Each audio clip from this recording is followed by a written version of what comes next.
Let's talk about depression. And depression have become now another silent killer. And depression is contributed by several things, and I'll mention few of them. And number one is genetic predisposition, where in your family there are traces of mental illness. Maybe your grandmother, your grandfather, that, or your mother. And sometimes it can jump a generation. But if you look at your family, there are traces of mental illness. It's good to understand that, because once you understand that, you know that you are genetically predisposed. The other thing is life or life stressors, environmental. The other thing could be prolonged pain. If this illness that has given you prolonged pain. The other contributor to depression could be after birth. We have something that we call postpartum depression. And I want to look at some of these few symptoms and signs that can tell you it is time to look for help. And especially, let's say you've gone through a situation in life. And this is how depression starts. It starts with a feeling of hopelessness.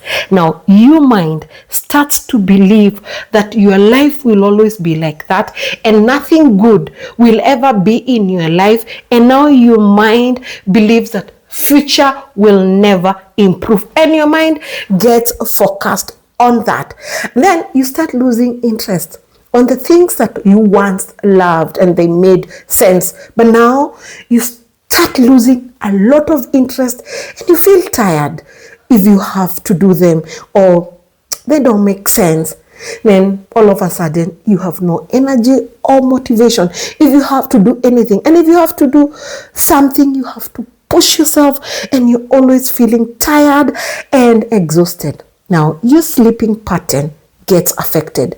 You find that you are oversleeping or you're finding it very difficult to sleep. Sometimes you're even using sleeping pills. Again, your appetite is affected. You're eating too much and sometimes you're not eating the right food or you have no appetite to eat. Then your thinking and concentration becomes affected. That makes making a decision is just a lot of work. So you just let things go. Even waking up and to make a decision to brush your teeth, even to shower, becomes like work. So you find you just want to be there. No, you don't want to shower. You don't want to even brush your teeth. Then you become very sad. And teary, irritable. Something small affects you and you shout. There's a lot of outburst and all that. You start feeling guilty and you start feeling emptiness. What you feel you don't deserve.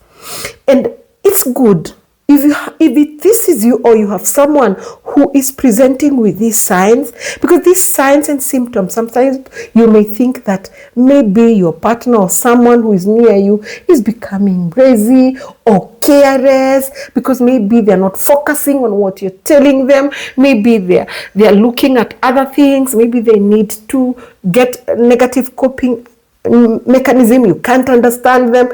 At this point, they need a lot of love. They need a lot of understanding. And depression can come in many ways. There's something that we call, if it comes in episode, we call it major depressive disorder. We also have the persistent depression and postpartum and all that. But if you get to this level, therapy works, or even engaging in social activities, or even engaging in exercise, all those things works, and also medication. It is okay. It's an illness to take medication. It helps, It's just like taking a cancer medication and all that. But above all, look for a therapist who can give you a diagnosis, because depression affects your mind and your body. And it takes you to a situation where you always think that nothing will ever make sense. I want to tell you, therapy works and things can make sense. Get help now.